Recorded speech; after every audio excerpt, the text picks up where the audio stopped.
Hi guys, welcome to an episode for #Bookish, the YouTube channel.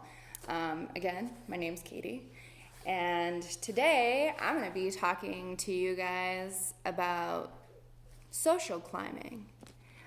The book that I'm going to be sharing with you is called Everybody Rise by Stephanie Clifford, and I actually found this randomly in Target. The bright color jacket kind of led me to it. And then once I started reading the inside of the jacket, I was like, okay, I find that appealing. Because this subject is one of the oldest subjects in literature of all time, social climbing, okay? And actually, if you think about it, a lot of the classic books that deal with this topic don't really end so well most of the time for the heroine. So House of Mirth, which the author actually said that was one of the inspirations for writing this new book. Vanity Fair, another social climbing book, ends a little bit better. Well, depending on which character you are in the book, better than the House of Mirth, okay? So authors have been writing about social climbing forever and a day. Typically in social climbing, women are the main subjects. Now, why is that? I'm not 100% sure. But maybe it's because it's more relatable a little bit for women because we very much want to be liked, or sometimes you're told that, to achieve a certain level of wealth is the ideal, which I think now more days, like when you talk to kids, you're doing that for girls and boys. Go to college, study this, you'll have a good job, and you'll, make X amount of money, okay? But prior to a lot of the social movements, and especially if you're thinking about when House of Mirth and Vanity Fair were written, for women it was basically like, you want to marry upward, okay? Marry up. So, in effect, that was the whole reason for social climbing. Now, it's very different, right? So this, going back to the book here, this book takes place in the year 2006 in Manhattan. So in here they kind of touch upon like the housing market because she's running with some kids who work on Wall Street. They briefly touch upon it. And remember, 2008 is when that hits, okay? So this is a couple years before that. So the main character's name, her name is Evelyn, and she is actually from, it's rich. Her parents are rich, but they don't have fuck you money, okay? So she's trying to hang out with the kids in New York that have fuck you money. Trust fund babies, all of that, okay? And she's working for this, social media group that's supposed to cater to the upper echelons of society called People Like Us. And so it's her struggle to try and bond with these people to not only get them sign up and be a member, but also so that, she can hang out in this group of elite kids. This is my dog. Hi, buddy. This is Watson. Can you go away? Can you go away? You want to stay there? Okay. So I'm going to try and talk around my dog for a while. No. Okay. There he goes. Don't worry. I take him for walks and stuff. I pet him. He's fine. So she's trying to hang out with this group of super elite kids that have financial resources that she does not have access to. Even her parents don't have access to it. One of the things that's been ingrained within her from birth is her mom's encouragement to get into these kind of very elitist, uber rich social circles.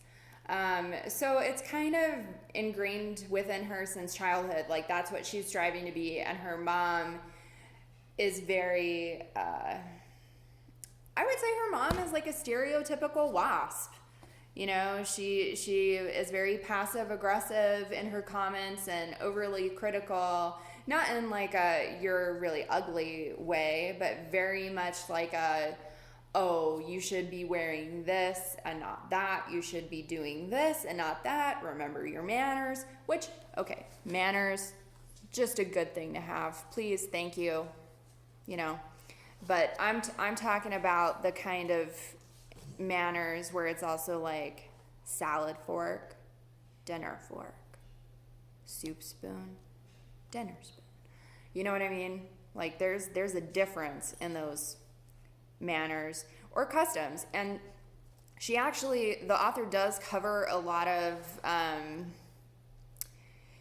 things that still go on in society, which probably most people would find really antiquated, like debutante balls, stuff like that, which she did actually research to kind of get a good peek in, and she acknowledges in the back of the book that she's hoping she represented those things accurately.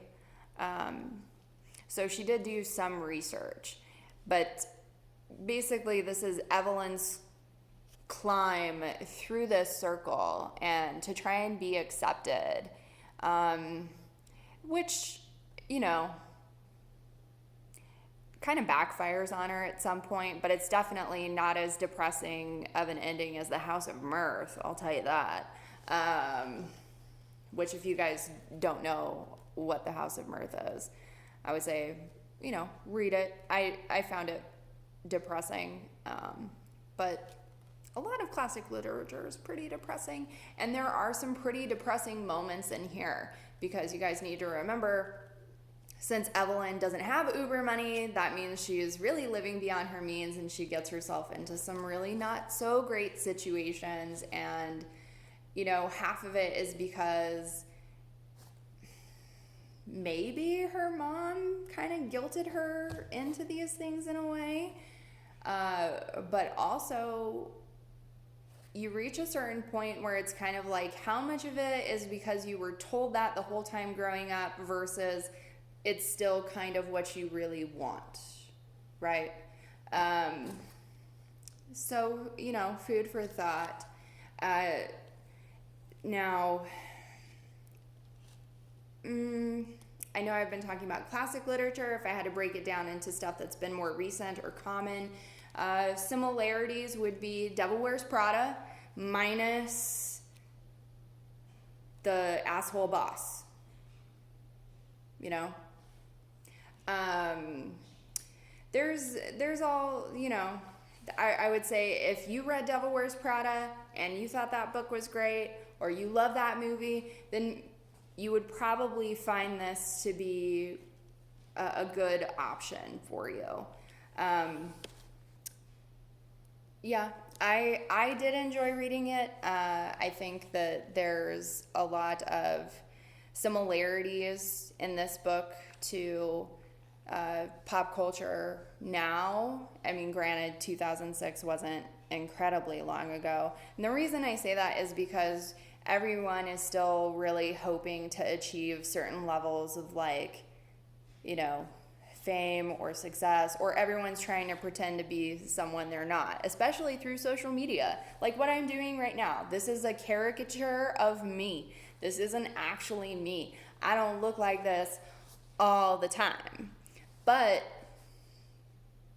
you know, it's the image I'm putting out there because it's what I want people to see. And that's very much what's at the heart of this book. So I think a lot of people would read that and appreciate that fact and understand what Evelyn's trying to do and kind of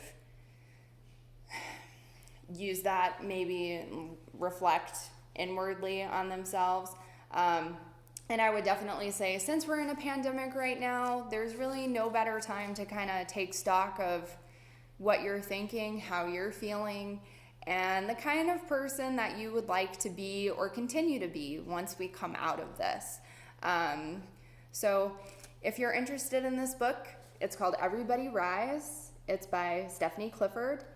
And I hope that you subscribe and enjoyed this book review. Till next time.